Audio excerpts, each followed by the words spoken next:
So welcome back, and hello if you are new, guys. I hope you've all had a really nice week. I've got to say, I'm absolutely exhausted myself and I'm super ready for the weekend. So as I'm sure everyone can relate, 2020 has been probably the weirdest year on record for me, at least.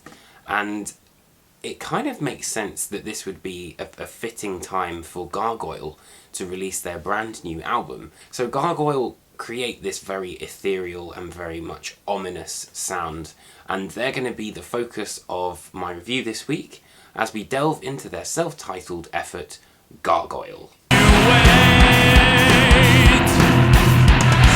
the others are kicking and screaming, baptized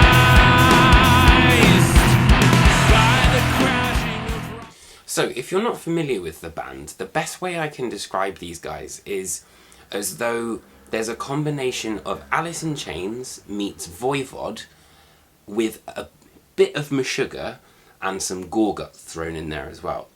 But despite the fact that this is quite a technical album and also quite avant-garde at the same time, there's definitely a sense of like jamming going on. You know, I feel like in some of these songs you could imagine just being in the room when Gargoyl were writing them and even, you know, like playing them. And I guess that kind of attributes to that sort of jazz feel that I got from this record as well, which was really cool.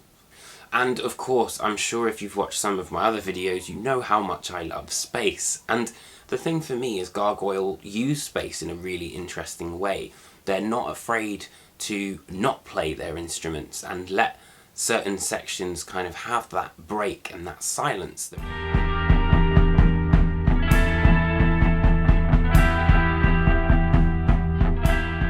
It also allows for the atmosphere to really kind of infiltrate the record as well, which I think is important. So I personally really like the Opeth Damnation era sounding Wraith, which has that sort of really gloomy atmosphere and would be perfect for like a rainy day.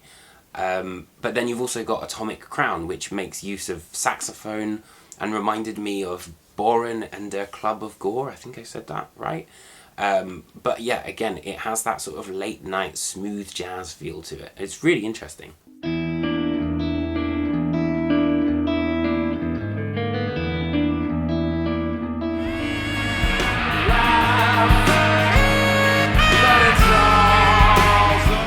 They also use the kind of crystalline, clean guitar sections that are contrasted with the slightly more distorted guitar sections on Plastic Nothing, for example.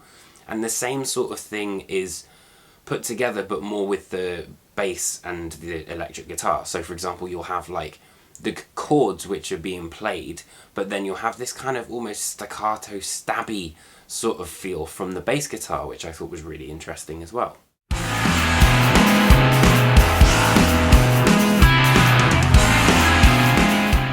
So I would imagine that when it comes to Gargoyl, the vocals are probably the biggest hurdle that people find to get over. But personally, I think that's what's drawn me to this band the most, is that Luke Roberts' vocal delivery is incredibly unique. And literally from the moment this album starts on this sort of a cappella barbershop quartet on Truth of a Tyrant, which is literally just vocals, but it's really interesting to see how they're layered and put together to create these different sort of tones, I guess.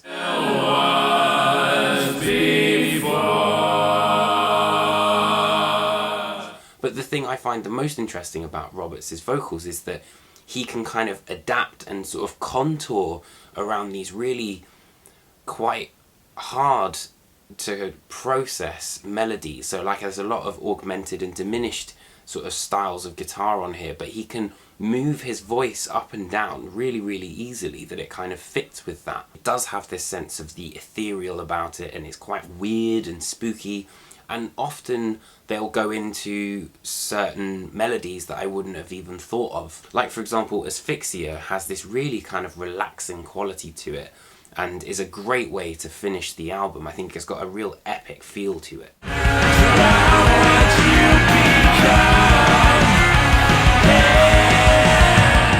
And as much as Dave Davidson, I think, is one of the best modern guitarists out there, his shreddability is kind of kept to quite a minimum, except for when it's really sort of used in a great way. So for example, on Nightmare Conspiracy, I think that's probably my favourite solo on the album, where he's just kind of let loose, but then he doesn't kind of like overstay his welcome and kind of goes right back into the pocket of the song.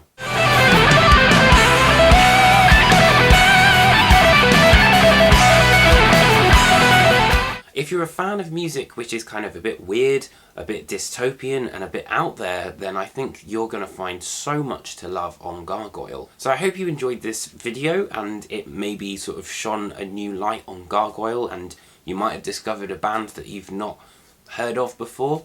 If you did, it would be great if you could hit that like and subscribe button. Let me know what you think of the album. It's out now, so you can stream it everywhere. I've also got a link to order it down below via Season of Mist. And that's pretty much it.